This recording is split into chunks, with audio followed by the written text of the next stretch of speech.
So, picture this. How on earth do you ordain a nun if the road to the monastery is quite literally swarming with bandits? Imagine you're a woman living in the ancient world, and your physical beauty is so renowned that it's legally valued at half the wealth of an entire kingdom. You're actually known as the half-caste woman. Now, you want to leave all your world wealth behind and take monastic vows, but local criminals have caught wind of your plans. They're out there, waiting on the dirt roads, plotting to kidnap you the absolute second you travel to the monastery. What do? Does your spiritual journey just end before it even begins? Welcome to This Explainer. Today, we're diving into the fascinating and honestly surprisingly gritty ancient legal codes of early monastic communities. Usually when we think of ancient monks and nuns, we just picture serene meditation, abstract theology, and peaceful temples. But today, we're going to pull these ancient rules right out of the clouds to examine the practical, deeply human reality of surviving in the ancient world. Here is our game plan for today. We'll be looking at ordination and safety, monks, nuns, and modesty, the Alms Round Survival Guide, ancient temple hygiene, the guest in the forest, and finally, master and disciple duties.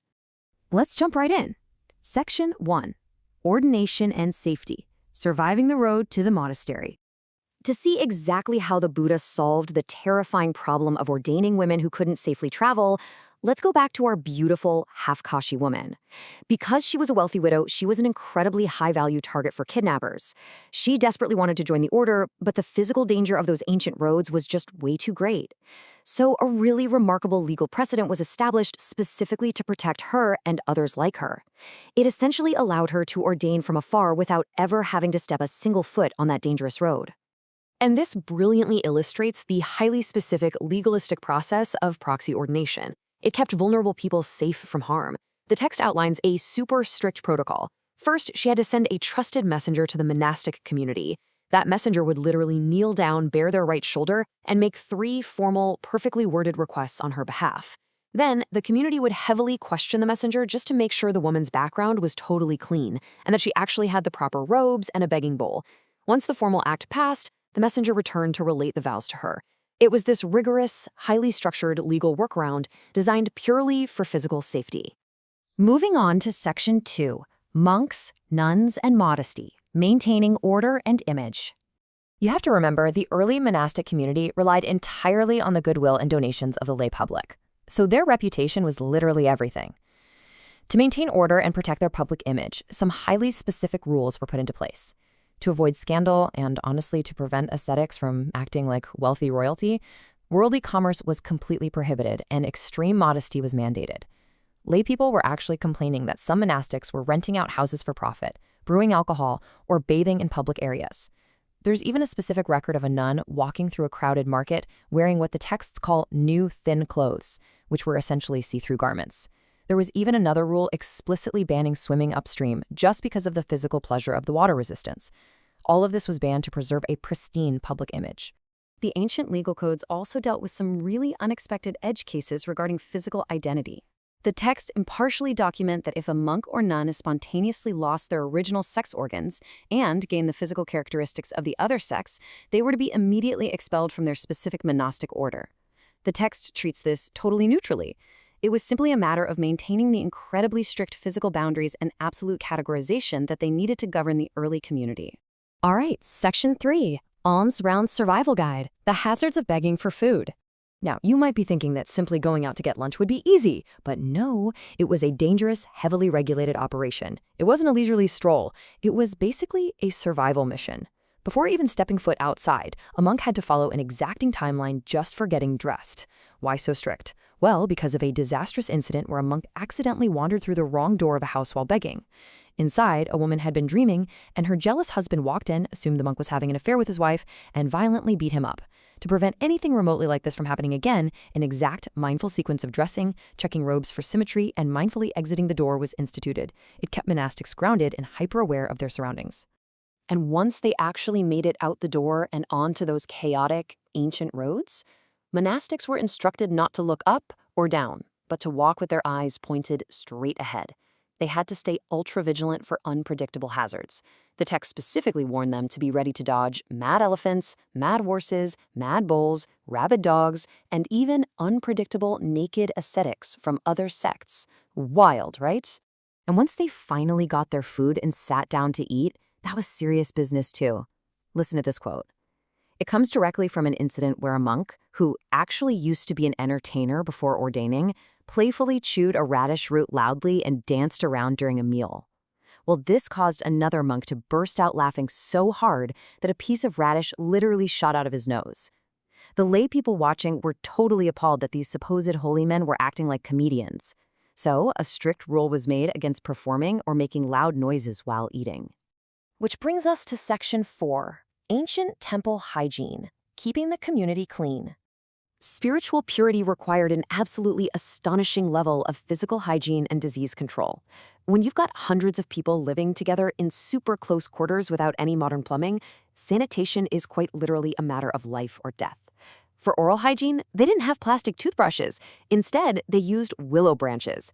Monastics would chew on the end of a branch until it frayed into bristles, and this functioned as a highly effective early toothbrush.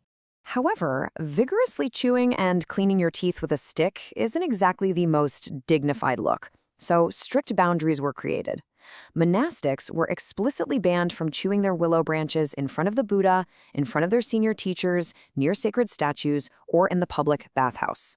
There was a time and a place for hygiene, and it absolutely wasn't in front of your elders. And yes, the rules even extended down to microscopic toilet etiquette. The texts detail exactly how a monastic must use leaves for wiping, how to fold the leaf to protect their hands from contamination, and the strict requirement to separate clean leaves from dirty ones on opposite sides. Plus, if the pile of dirty leaves got full, they were ordered to take a container and dispose of the waste far, far away from the living quarters. It sounds extreme, but this was absolutely essential to ensure waste didn't pile up and spread deadly illnesses like dysentery through the entire monastery. Okay, Section 5. The Guest and the Forest, Surviving the Night. This leads us to a genuinely terrifying historical incident that completely changed how traveling monks were treated when they arrived at a new temple. Imagine arriving at a forest monastery late at night. You're completely exhausted from walking all day and you're assigned an empty room. In this specific tragedy, a visiting guest monk walked into his dark room, didn't check his assigned bed, and sat down right on top of a highly venomous coiled snake. He was bitten and died right there in the room and was only discovered days later. After that awful event, the entire survival protocol for guests was radically rewritten. Guest monks were now legally required to follow some rigorous inspection steps. Before entering, you had to knock or snap your fingers just to scare away any creatures. Then you had to take all the bedding, pillows, and mats completely outside. You had to sweep the entire floor and vigorously shake out the blankets to clear out venomous insects, spiders, and snakes before you could even think about sleeping. Finally, you had to specifically ask the local resident monks about regional hazards, like where the local wild dogs or dangerous animals roamed. Finally, Section 6, Master and Disciple Duties, the Monastic Social Contract.